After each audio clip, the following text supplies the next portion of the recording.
guys, looks like we are finally going to get started in just one quick moment. So there has been a few issues with substitutes, but we are in fact just getting ready. I think the substitute issue hasn't quite been figured out yet, but we are going to just go ahead and play Game 2 and Game 3 first, since we have to play those anyways. So hopefully you guys like the webcam now. It's a kind of new thing that we're trying out. Anyways, my co-caster Curtis Amaface is actually not here. He's out of town. So it's just going to be me today. You guys get to listen to my lovely voice on this beautiful Sunday night. And let's go ahead and start some StarCraft. I'm ready for StarCraft. Are you guys ready? So the first game is in fact going to be Shakur's Plateau. And let me just actually get a little... so fancy. So this is going to be a PvP on Shakur's Plateau. So we can see over here, this is Shakur's Plateau. Some things to note about this map is that for PvP, we can see some kind of interesting Blink Stalker play, just because, so imagine that we have one Protoss player over here. If this entire ridge, if you have the Blink Stalker and an Observer, then you can blink up into the base. So there's this giant area where one of the opposing players with the Blink Stalker Obs can go in and just blink up, do a bunch of harassment, blink out, and then they can go and harass the natural expansion. So Blink Stalker Obs are really common on this map. We also know that there are these back areas over here and over here where you can blink down and walk around here and then blink back up. There's those kind of paths. So lots of different areas for harassment and a pretty big map. So if you have a big Colossus ball, it can be a little bit difficult to move across the entire map with it. But there are some good wide open areas where if you do go for that big Colossus ball, especially very late game, if this game does go to that, then you do want to have your Colossus in a big giant wide arc so that they aren't clumping up too much and taking too much damage from the other team's Colossus or other opponent's Colossus. So anyways, that's just a little bit about the map. I think we are going to get started in just 1 second. Looks like we are just waiting on the opponent Purified, and that is in fact, as we can see in the little image I have up there, Purified is in fact the normal player. He is supposed to be playing for this. He is not the substitution. So he's going to be representing University of Saskatchewan. I'm going to probably butcher that name, but University of Saskatchewan. Okay, and we're also going to have Makomi representing Purdue University. So after Purified gets ready, we're going to go ahead and get this game started. And it looks like there are just a little bit of friendly banter inside the chat. University of Saskatchewan players kind of asking where the heck is Purdue, and Purdue University players responding Indiana, not to be confused with India, which is actually I'm actually not from I am Indian, but I'm actually not from India. I'm in Indiana right now, but I'm not from India. I'm actually from Boston. How weird is that? And then I'm from California. I grew up in California. That's really weird. But anyways, just going back a little bit about this map. So one of the things I was talking about was how this map, like super late game, is going to be pretty nice for Colossus, because you can see here, you can get some really nice angles and arcs as long as you engage in the right places. So whoever goes for the Blink Obs play will have to be very careful. They're going to have to be jumping around. Another thing that we do see in PvP is the just Stargate play. Now Stargate play on this map could be very, very interesting, just because the map has a lot of open space that you can kind of run around with and harass with Phoenix. And for example, if you do end up going out with your Phoenix, it can be very difficult. If you end up moving out with your army and Phoenix come in to harass, it can be very difficult to come back in time to go ahead and get ready to defend. But anyways, we're going to get this game started as this PvP on MLG Shakur's. It's going to be game 1 for Purdue University versus University of Saskatchewan.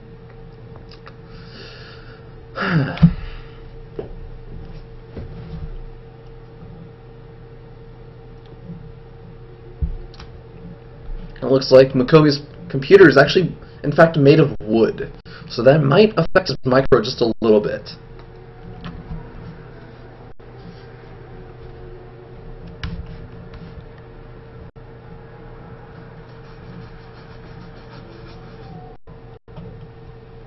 Alright, and we're getting started. Just a little bit of lag, not too much though. But over here in the bottom right hand corner, representing University of Saskatchewan, we have Purified. Ah, you guys like that? Yeah. The purple Protoss. And up in the top left hand corner, spawning as the red Protoss representing Purdue University, we have Makomi. I was working all day on those. Okay, guys. So this Protoss versus Protoss is getting started. We can see clearly just identical builds. We're not going to be seeing any immediate cheese. No proxy 2 gates going on, no big cannon rushes. So that is a big relief. I just do not enjoy casting those games on a big map like Shakuris, where there's a lot of potential for some really long, cool, and late game PvP, which we don't really see a lot of Protoss versus Protoss go to super late game. It's pretty uncommon, just because, well, the joke is that a Terran versus Terran ends when the map is mined out, and a Protoss versus Protoss ends when your main base is mined out. So you can see it's really not too common for that to happen. We do see over here the gas going down just a little bit earlier than Makomi's. So Purified likely not thinking too heavily about it. Just wants to get that gas just a little bit earlier. Wouldn't be too surprised if we did see some double gas play from him. But we're going to go ahead and see what these players end up doing. Now, one of the big key indicators in this matchup is the second gas geyser. Now, the second gas geyser usually keys in to say whether or not the player is going to be 4-gating or not. And, you know, 4-gate used to be like the most standard thing in the world in this matchup, but not really so much anymore. You can still throw out a 4-gate every so often to try and catch your opponent off guard, but it's not done too often anymore. So the earlier that a player takes a second gas, as Purified is clearly doing, the more of an indicator it is that it's a tech build. Now Makomi's going to go ahead and spot this. He's going to know exactly what's going on. He's also going to see that this Chrono Boost is getting saved up on this Nexus. That's another indicator of exactly what's going on in this matchup. So the more Chrono Boost you save up, the more likely it is that you're not going for a big eco or economic late game play. You're probably going for some kind of tech or some kind of aggressive play. So Makomi's probably going to be expecting a big tech play. Meanwhile, it looks like Makomi doing a good job scouting around his base with this initial zealot. Very important to do. Make sure that there are no proxy pylons. And it looks like Makomi actually did get out of that second gas geyser, so he isn't going to be doing that great 4-gate that used to dominate the metagame for such a long time. But Purified's going to pop in, he's going to scout that second gas and feel pretty good about everything that's going on. Now both of these players are, or Makomi was saving up his Chrono Boost, still is, and Purified actually was saving up his Chrono Boost as well, but it looks like he did end up spending quite a bit of it on his Warp Gate and his first Stalker. Now, we do see the Stargate down from Purified. So I was talking a little bit about that Stargate play, and I have to say I haven't had too much experience observing Stargate play on this matchup, so we're gonna have to see how this goes. Makomi is gonna go ahead and land this proxy pylon. This is oh so important to do in this matchup. Actually, for Protoss, it's important to do in almost any matchup because you do want to have those proxy pylons to warp in some just harassment zealots whenever you can. Now the probe is going to get picked off, so it's not exactly going to get the chance to scout out anything like this Stargate.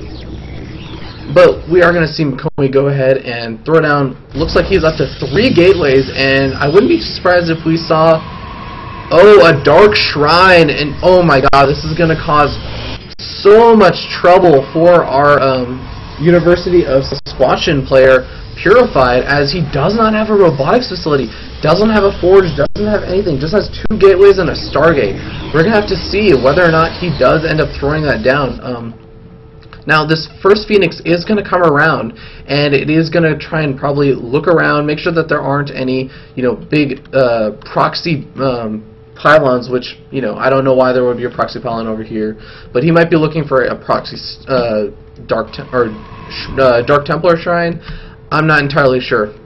Maybe he just wants to play it safe, but he is going to go ahead and, usually you want to wait until you have about 3 Phoenix. This third Phoenix is going to go ahead and join up over here.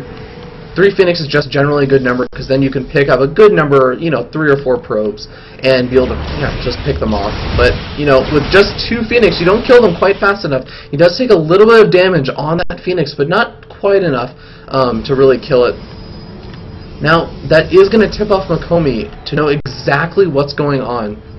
Unfortunately, as we can see in the chat, the proxy pylon for these Dark Templar is quite a bit of a distance away, and this robotics facility is finally out, and it is only producing an immortal. Oh no, that's going to spell huge trouble, as these Dark Templar are going to be able to cause a lot of damage before an observer finally gets boosted out. We're going to have to pay attention and see when he does end up canceling this immortal and start building an observer. Oh, there it is. He does now know these Dark Templar are racking up a huge number of kills. Oh no!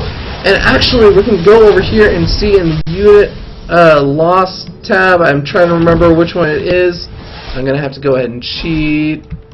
Here we go. Wow, 14 workers killed. These Dark Templar are going to be the Hero Dark Templar of Ire. And finally, that observer is finally out. So Makomi doing a good job. He is going to be splitting up his Dark Templar. One's over here, and actually I think the other one might have gotten picked off. No, it's still around. Not sure where it is though. Must be hiding somewhere. It's supposed to be hiding in such a dastardly place even I can find it. But Makomi's actually going to go ahead and expand behind this. So I really do love this play, but he's going to have to make sure that he can hold off any big all-in that comes from the University of Saskatchewan player.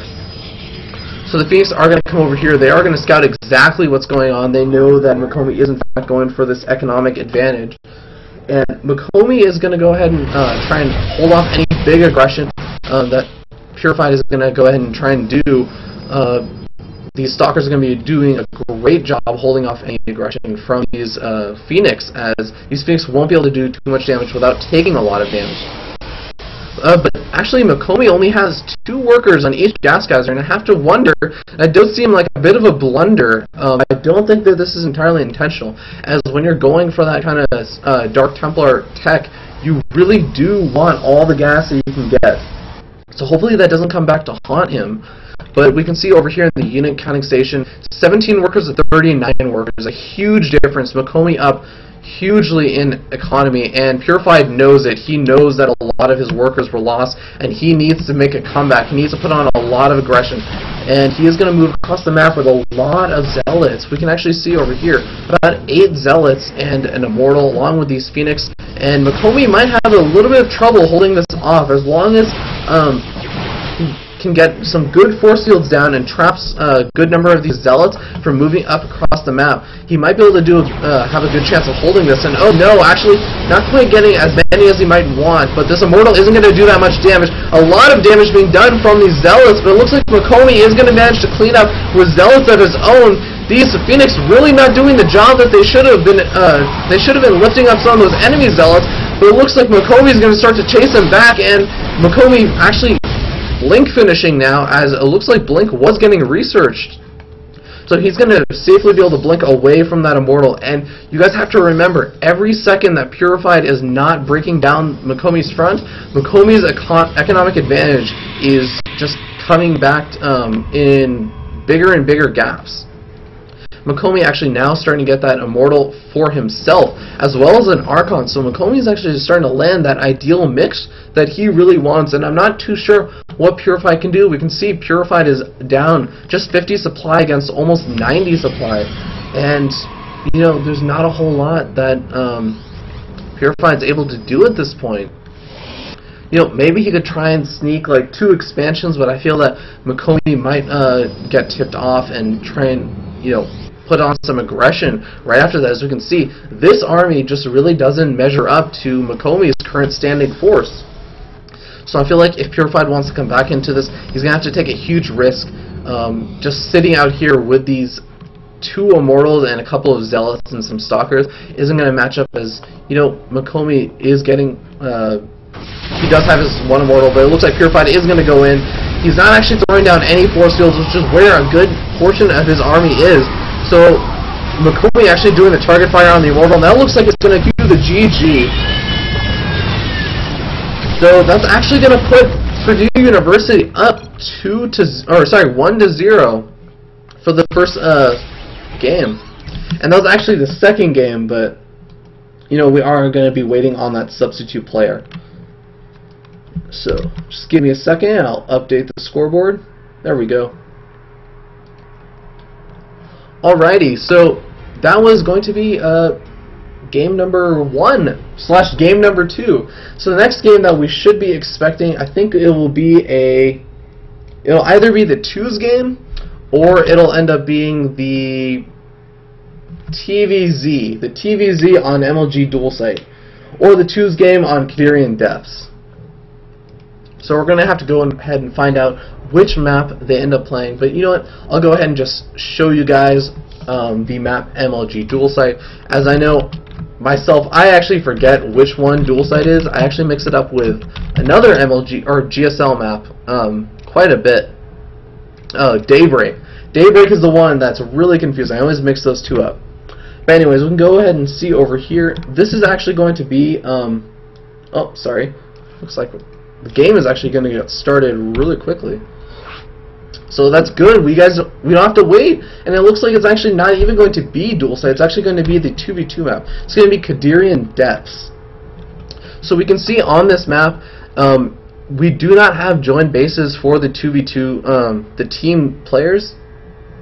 But one really important thing to note is that right outside your ramp, at your supposed natural, there's just 1 gold expansion that's actually blocked by destructible rocks. So we generally will either see some really big 1-base aggression to try and break down and kill off one of the players, or we'll tend to see you know, one player sort of turtling down and trying to grab the gold rocks as the other player goes for maybe a bigger standing force.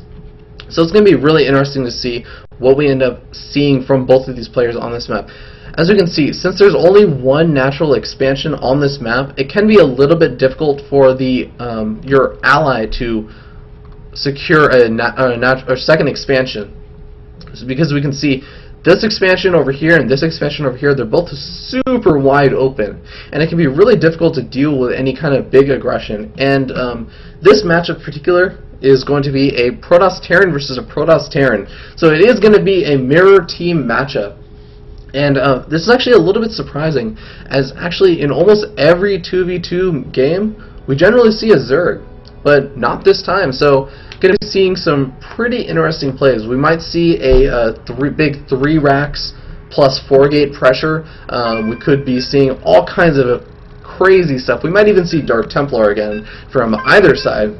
But it looks like we're going to go ahead and get this game started.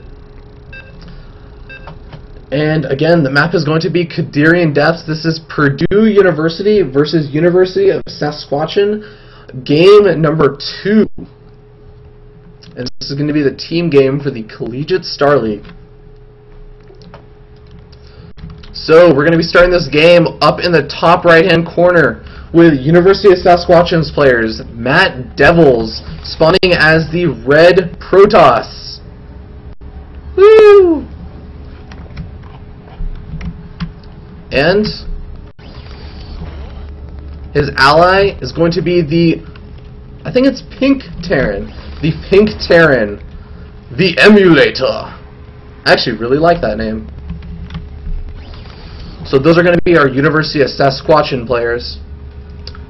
Down in the bottom left-hand corner, we're going to have our Purdue University team, Jabberwock, as the Blue Terran, and his ally, just right next to him is going to be LaBouffe. And he's going to be spawning as the yellow Protoss. So we can see over here, we already have this very early scouting probe from Matt Devils. I'm actually curious if he sent that out on 9 or he sent that out a little bit earlier. We do see that this pylon is already done, as well as LaBouffe's, but LaBouffe is actually already throwing down the gateway, while Matt Devils is throwing down an assimilator before the gateway. This is a very interesting play. I'm really curious if we're going to be seeing some kind of big tech play, maybe some Dark Templars I was saying before. Meanwhile, it looks like his ally, the emulator, is going to just be starting that wall off.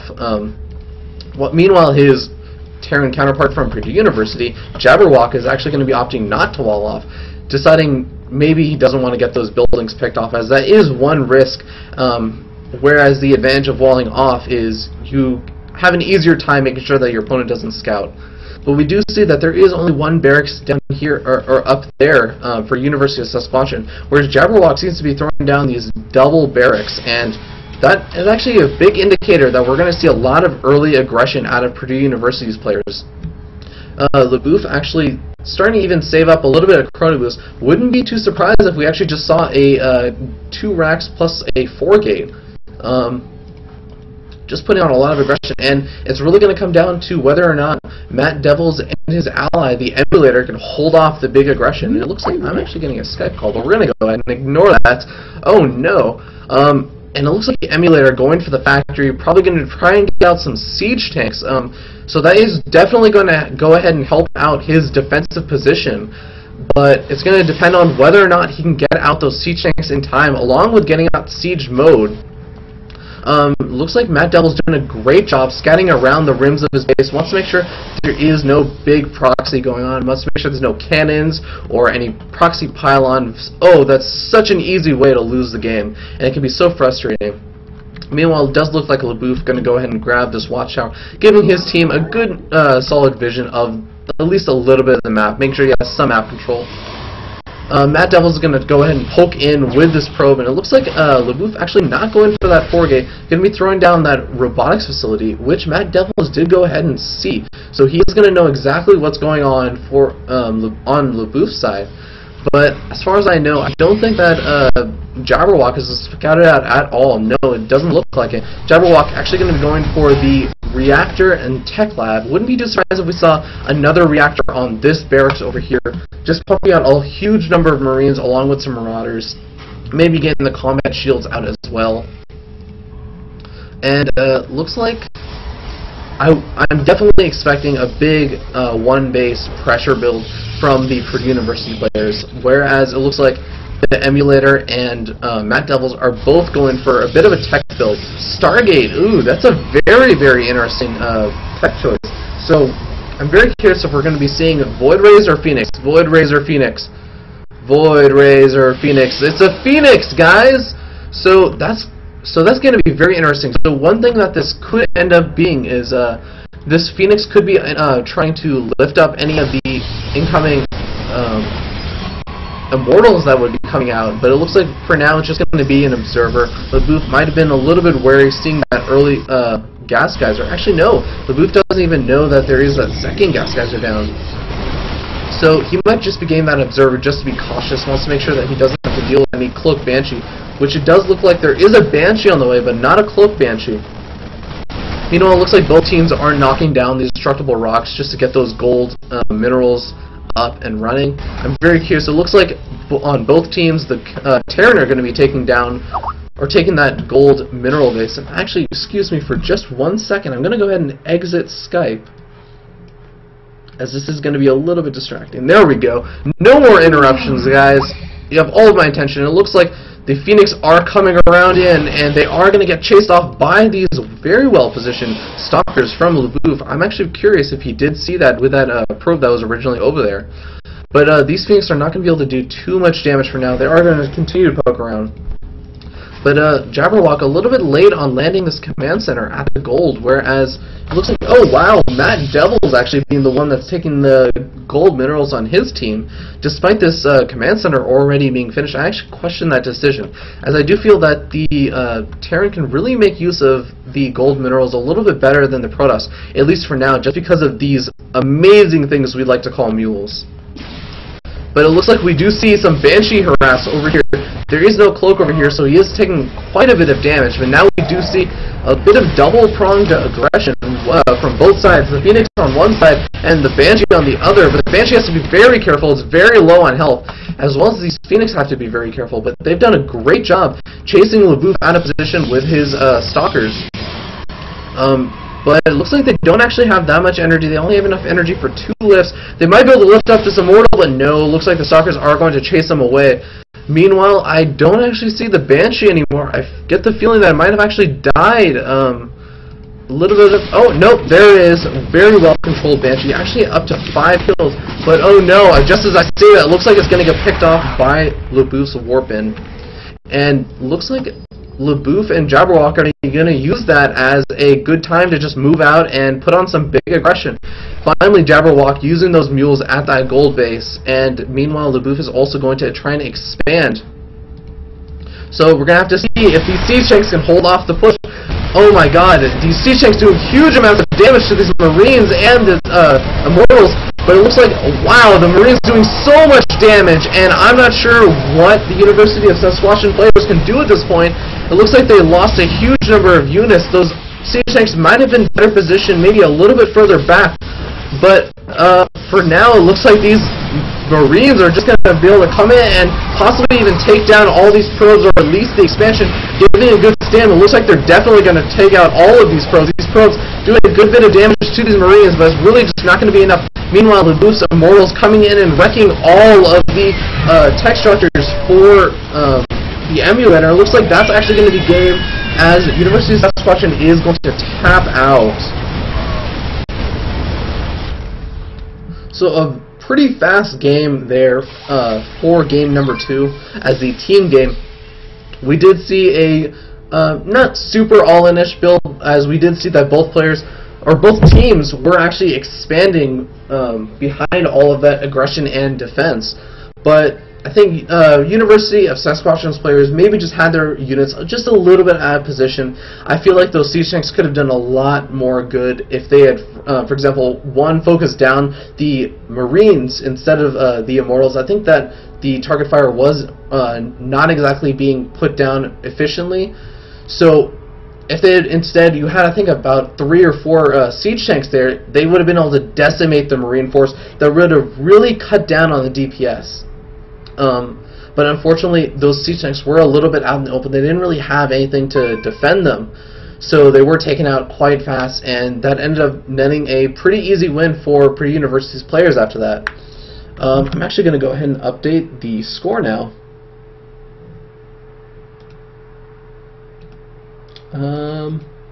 So that is going to put Purdue University up 2-0 against University of Saskatchewan, and Sacagawea. Wow, I was butchering that name. I'm just getting word that it's actually pronounced Sacagawea. I'm actually just a little red-faced now at how poorly I pronounced that the entire time. And I don't know if you can hear that, but that's my roommate laughing at me now. So I'm going to get to hear all of that from him just after this. But anyways, so that was game 2. That is going to put Purdue University up 2-0. But I think the next thing that we're going to be waiting on is to see whether or not University of Sacagawea does now have Saskatchewan. Okay, now I'm getting word that it's Saskatchewan. So you know what? I'm getting this word from one of the University of Saskatchewan's members. So I'm going to go with that. Okay. So University of Saskatchewan can still come back from this, but they're going to have to come back by winning every single match from here on out. And it's definitely possible. We have seen bigger comebacks. But it looks like we're going to first get started with, I believe, the game that's going to require a substitute.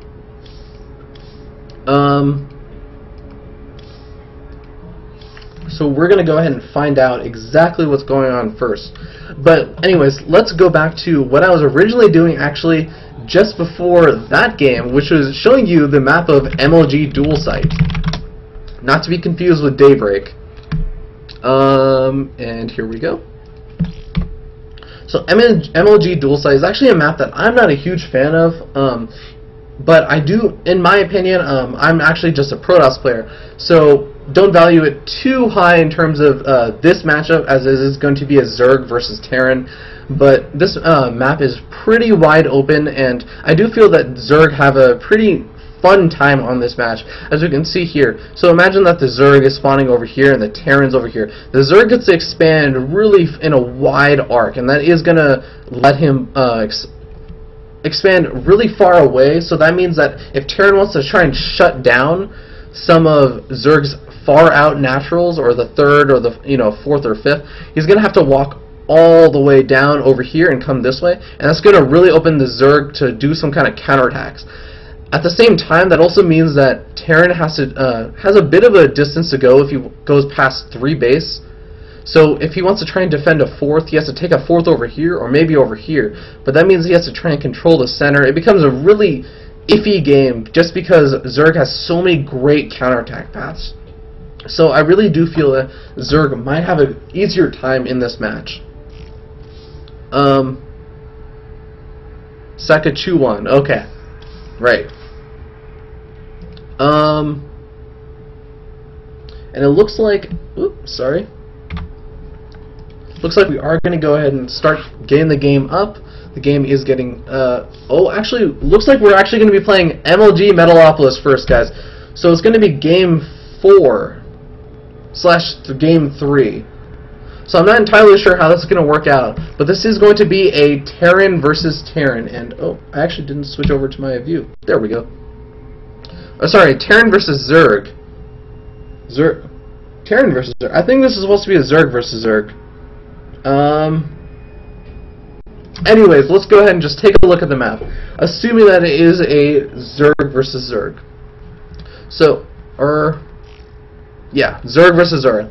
So this map is going to be very interesting. One thing I will note is that one big difference this map has from its Blizzard counterpart is that these gold bases are no longer gold bases. So that actually makes a huge difference. As oftentimes on this map, if you had a big enough lead in your army and you were okay in economy, you could just expand to the gold, and what would the other player do about it? The gold economy pays off pretty darn fast, especially when you're Zerg and you can really populate that gold base up very, very quickly. But I'm really curious what is going to end up happening in this game. So we're going to go ahead and wait for this game to just get started. There it is, and this game is going to be NYQ Savage, and I'm just going to abbreviate him as Savage, versus Bob Moo. And Savage is going to be representing University of Saskatchewan, yes. And Bob Moo is going to be representing Purdue University. Both players are going to be Zerg on this game for MLG Metalopolis. And hopefully these computers are not made out of wood, so we will have a pretty darn fast loading time. Looks like my computer might be made out of wood as well. So I'm going to have to go ahead and look into that, make sure I fireproof it, as wood burns pretty darn fast. My computer does love to overheat.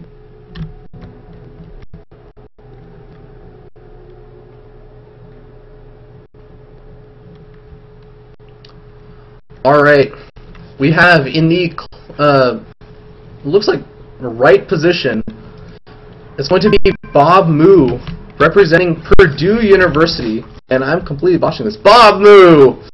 Yeah, just pretend I did that right. Just pretend. Nobody saw. Shh. Nobody saw. Shh. And in the close air positions, we're going to have his opponent representing Saskatchewan's Zerg player in the red, Savage. Alright.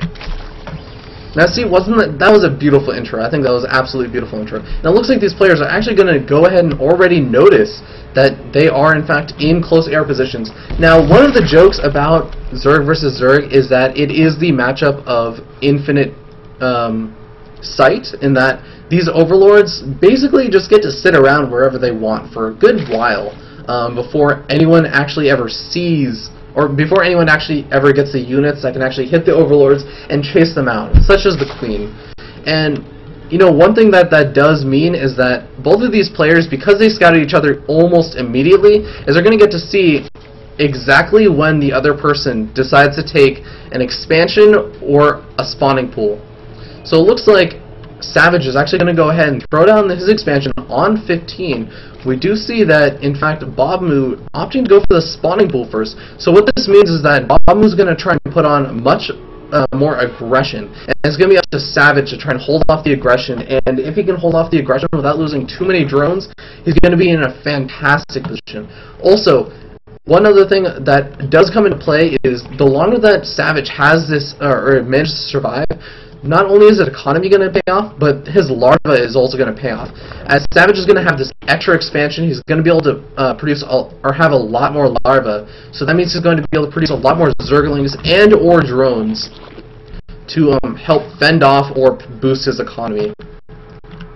So we can see over here in this mirror matchups are always, one thing that's so important about mirror matchups is the worker count, as even a 1 worker difference can make a pretty substantial difference. A worker does mine about 50 to or so minerals a minute, so that means that's 1 extra worker that you could be producing every minute just for having an extra worker. That could make the difference between an extra set of Zerglings and, you know, 1 worker. It really does make a huge difference.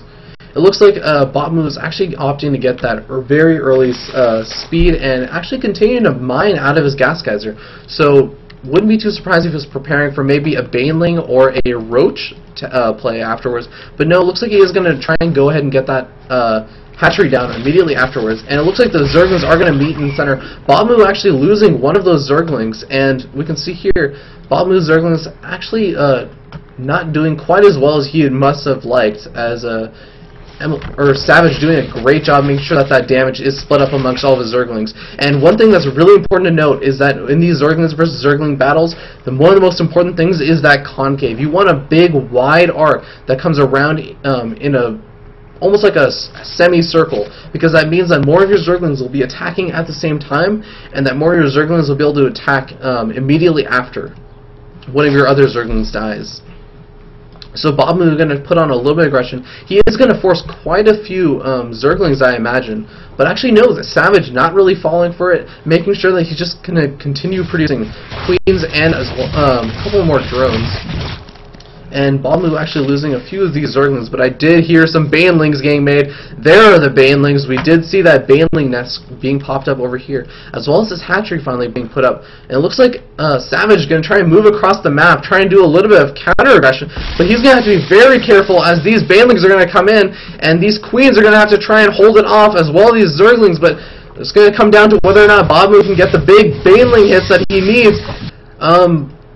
Actually coming back with all of these Zerglings and getting a decent hit, but not quite the hit that Bobmu must have been wanting. We do actually see here that my computer is in fact made of wood, so it is slowing down this stream a little bit. But it looks like Bobmu does have quite a few more Zerglings, but it looks like at the same time Savage has quite a few more drones. Sorry, I'm actually going to go ahead and do that, and that should speed up my computer just a tad bit. But you know, these Zergling versus Zergling fights actually doing quite a number on my computer, as there are quite a few number of units.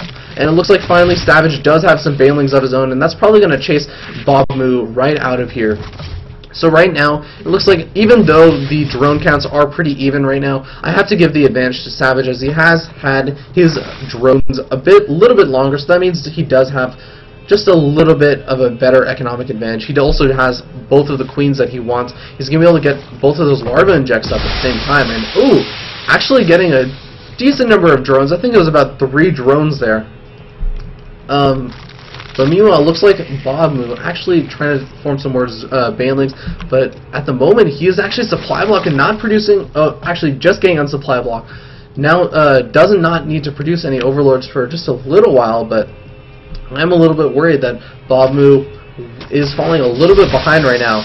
Even wasting some banelings on some of those Zerglings. Great control by Savage, doing that little poking with those Zerglings, making sure that Bob Moo's banelings are not being traded cost efficiently. And, you know, Bob Moo trying to get a little bit of a scout out here, but Savage also doing a great job shutting down any of that scouting from Bob Moo. And, you know, Savage now actually just going to go ahead and move out. And one thing I was talking about is this Overlord placement. And you can see here, Bob Moo has great vision of exactly what's going on all of the pathway between their bases. And I think it's pretty much the same story for Savage. They can both see exactly what's going on between the two bases. And that's why it's called a game of true sight, because you can pretty much see almost exactly what's going on. The only trouble is it's sometimes a little bit difficult to see exactly what's going on inside the base. As we do see here, Savage is going for that lair tech, so I'm really curious. He is getting up all 4 gas geysers, so we might even see some a spire tech or something. But he is grabbing that very fast third. Bob Moo is going to come around, and he is going to be able to spot this. He might even be able to get a cancel on it, as Savage's Zerglings are just a little bit out of position. Oh, Bob Moo almost losing all of his Zerglings to that Baneling. Wow, just a little bit of a slow reaction time from NYQ Savage. But, you know, Purdue University's player is falling just a little bit behind. We can see here in the Unikang station, he is down 52 to 64. Whereas Saskatchewan's player is doing a great job. And actually, that Spine Crawler, it looks like hooked off a Baneling. But it does look like Bob is going to get the great scout that he's scouting exactly everything that he wants. He's going to lose that Overlord, and that's actually going to supply block him. So it's going to cause a little bit of trouble. But nothing too big going on.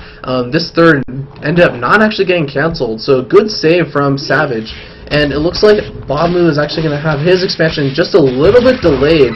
So, you know, again, I really do have to give the advantage to Savage at this point in time. He does have that Spire tech going. He has a better drone count. He has his third already up and running, as Bob Moo's third is really just getting started, only about halfway finished.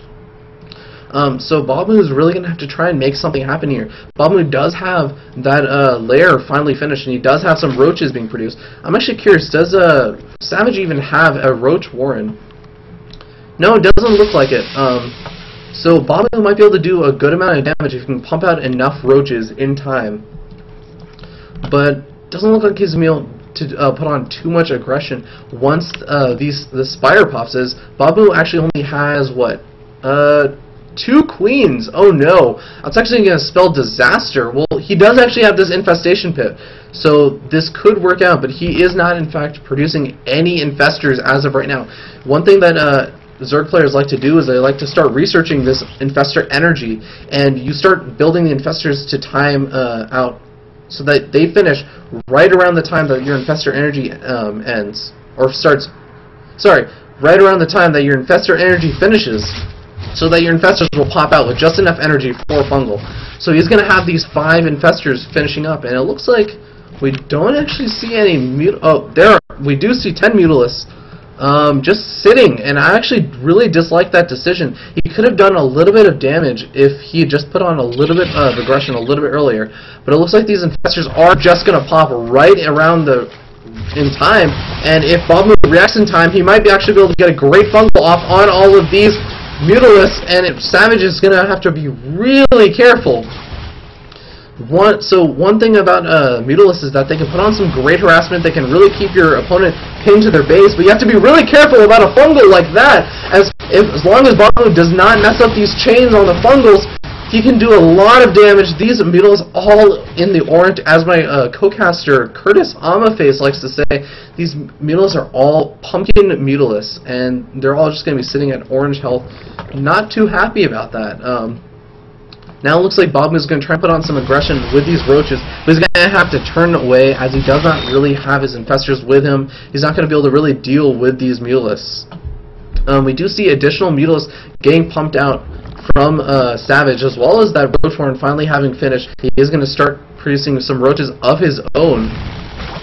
But it looks like, oh, a great fungal from Bob Moo. Oh, losing that Infestor, not entirely ideal, but oh my god, killing so many Mutalisks.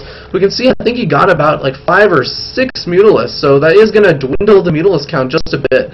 And, you know, that is really going to hurt. Savage really doesn't want to have to remake a lot of these Mutalisks. He wants to build up a huge number, just so many that Bob Moo really won't be able to deal with it. But we do see that Bob Moo is supply blocked again, so this harassment is really getting to him. We can see it's 112 to 156, and oh no, Bob Moo actually losing the spawning pool. That's actually a big hit, but at the same time, a big hit to Savage, getting another great fungal growth chain on these Mutalisks. He's going to kill all of these Mutalisks, and we can see here, the Mutalisk count is down to just 3 Mutalisks. So that's really hurting, but one thing I will say is Savage is still doing a great job economically. He's up to 67 drones. That is a magnificent number of drones. And, you know, Bob Moo only sitting at about 51. We can see here he does have a pretty decent saturation at his bases, but, you know, it's really not that optimal. He probably would like a couple more. It looks like Savage at the same time is going to try and take some more, ooh, oh wow, hold that thought. Some good infested Terrans getting put out. Savage having a good reaction time, saving his drones, but he's going to have to be careful not to lose any of these Mutalisks, but he is coming back with these roaches. He is going to be able to clean up these infested Terrans before they do too much damage. Meanwhile, Savage is going to continue to take that 4th expansion. He is building up, wow, to 73 drones. So Savage in a great position economically, and Bob Moo actually doesn't know about this 4th, so that's actually going to put a bit of a timer on Bob Moo to make sure that he can put on some aggression and really try and even up this game, as I do feel that he is a bit behind. But you know, Bob Moo is pushing out with a pretty good number of forces, but he has so many infestors, but they aren't with his roaches. Bob Moo actually moving forward with his roaches, but he might get caught off guard. If Savage just moves just a little bit, he's going to notice that these roaches are over here. And oh my god, at the same time, more infested Terran being popped out, really stopping the mining and almost putting it as if Savage is on 2 base instead of 3. But looks like, wow, great fungal growth going down on Bob Moo's army. So many infestors though, he's getting amazing fungals and some infested Terran even popping out. These Bob Moo's roach count is actually dwindling and now has almost no roaches left, down to just 4, but these infested Terran are just going to completely clean up all of the army for Savage, and you know, Bob Moo does have a little bit of energy left, so he's going to be able to do a little bit more damage. He's going to move into the main, and it looks like Savage doesn't exactly have an Overseer, so he's going to be able to pop out a couple more infested Terran. He's going to, oh, he might go for the Spider Snipe, and this is going to be a great move for Bob Moo. He might be able to get a good amount of damage, but now we do see that Overseer, and these infestors are starting to get picked off. Oh no, this is definitely hurting for Bob Moo. He's going to have to be very careful. And it looks like the Spire does finally go down. That's going to be a big hurt for Savage, as he does have that hive tech. He was likely trying to plan for that greater Spire tech. Maybe try and get some Broodlords out, but that's really going to be set back now. And now Bob Moo actually doing a great job. We can see his supply is up by a massive amount. These infestors really paying off, being able to take out all of those enemy roaches. And we do see here, if we look at the upgrade count, it looks like Bob Moo does have that 1-0 for his roaches. Meanwhile, it looks like Savage is sitting at 1-1. So the upgrade count does go to Savage, but you know, it's going to be interesting to see how things end up going. And it looks like we're actually getting a mention of Corruptors from the chat. And, you know, I don't actually see... Oh, I do see 1 Corruptor. That might have actually just been in preparation for trying to get those Broodlords out. But, wow! Again, so many infestors. And he's going to be able to get so many great fungal growths and pop out a bunch of infested Terran. And it's going to force Savage to pull back. He's going to try and pull back to maybe his 3rd and try and get a better angle. But... oh my god, just so many infested Terran. We can see here, I'm not sure that Savage can deal with this number of infested Terran. And there we do see the GG. Wow, and you know, again, I'm not a Zerg player, so I definitely thought that Savage had a great lead in that game. He had a great, much better drone count. He had a much better economy. He had a pretty decent number of units. But I think really what did it in for Bob Moo was that giant infestor count against the Mutalisks, as those Mutalisks really weren't able to do a whole lot after those infestors popped. Bob Moo snagging a good number of those Mutalisks before they really could do enough damage. I think that those Mutalisks did do a pretty good amount of damage. We could see Bob Moo constantly getting supply block, kind of setting him behind, really giving Savage a good opportunity to expand, but it ended up not being quite enough, as losing those Mutalisks really outweighed the benefit that Savage got from putting on all of that aggression with those Mutalisks. So that actually is going to put the score at 3-0, so that does mean that Purdue University does win this series against University of Saskatchewan. So congratulations to Purdue University. Very well played by University of Saskatchewan. We did see some pretty great games. We did see that PvP, which I'm actually completely blanking out on as game 1. So I'm actually going to go in reverse order. I'm going to go over the last game that we just saw, just to make sure that everyone was in fact paying attention to that. So in that game, we did see Bob Moo versus Savage, NYQ Savage, and in that game we saw Bob Moo go for the Infestor tech. Well, actually opening up initially with a pool first, trying to put on a little bit of aggression with some Zerglings, while Savage opted to go for the more economic route, went with a hatchery first, and Bob Moo, really not able to put on the aggression he might have wanted to, decides to take his own expansion just a little bit behind in economy, not hugely, but I think what really did set Bob Moo behind was Savage taking that very fast third, as well as taking up to that Mutalisk tech.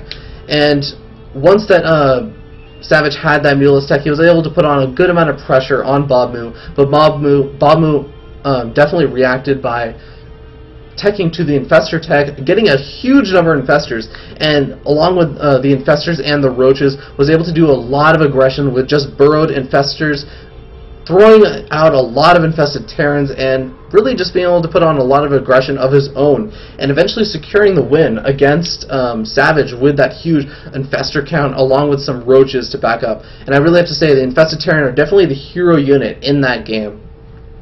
So then we went on back to Game 2, which was the 2v2 game, which was a Protoss Terran versus a Protoss Terran on Kadarian Depths. And the players in that game were Matt Devils and the Emulator, representing University of Saskatchewan, and LeBouf and Jabberwock, representing Purdue University. Now, in that game, we did see that Saskatchewan's players decided to go for a more tech option, where Saskatchewan's players did decide to go for 3 gateways and I believe a Stargate, trying to pump out some Phoenix, as well as I believe a Banshee tech. Whereas Purdue University's players decided to go for a much more solid ground-based army and put on a lot more early aggression. And ultimately what ended up happening is both of these teams ended up trying to take their natural expansions, and Purdue University's players pushed out with a pretty good number of Marines, Marauders, and a lot of Immortals and just gateway units. And they were able to put on pressure at the exact right time, right when Saskatchewan's team really just didn't have the big siege count tank or the big unit count that they needed to really hold off the big aggression, and it secured a win for Purdue University's players. So it was a pretty close game. And then we go back to the first game that actually ended up happening, which was the game on MLG Shakuris Plateau, which was Purdue University players Makomi as the Protoss player, and I was actually pronouncing this name just fine before, but it was a University of Saskatchewan's player, also a Protoss player, Purified. Alright, Purified. And what ended up happening in that game was Purified, I think that he went for, let's see, I'm trying to remember. Oh, right, yeah. So Purified went for a Stargate plus Robotics Facility tech play, and he wanted to put on a lot of aggression with that. But Purdue University's player Makomi was actually just straight shooting for Dark Templar, so that really caused a lot of problems. He ended up getting about 14 worker kills, and it really set Purifies behind. Meanwhile, Makomi ended up expanding behind that Dark Templar play, so by the time Purified tried to actually get all of his units out with the Immortals, Stalkers, Zealots, and the Phoenix out to Makomi's base, Makomi's expansion had really paid off, as well as having all those additional workers. So Makomi was able to defend successfully, and it ended up netting him the win. So that ended up being the 3-0 victory for Purdue University. Very well played on both teams, I have to say. Very actually fun games to watch. So thanks for tuning in, guys. I'm actually just a little bit out of it. I'm making a lot of stutters and really just messing up a lot of what I'm saying, so forgive me. I'm actually used to co-casting with my co-caster Curtis Amaface. You can actually check out at twitch.tv/Amaface. I think it's actually in my the comment section, or sorry, the notification information section below, so you can check that out. I'm actually going to be uploading all these videos to YouTube, so you can check those out at youtube.com/FearDragon64. Thanks for tuning in.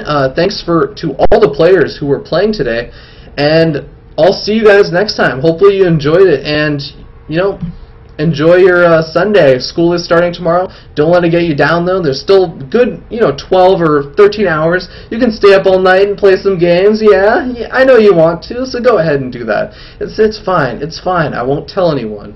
Anyways, take care, guys.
Hey guys, one last time. Saskatchewan. University of Saskatchewan. I think I got it that time, guys. Thanks. Fear Dragon out.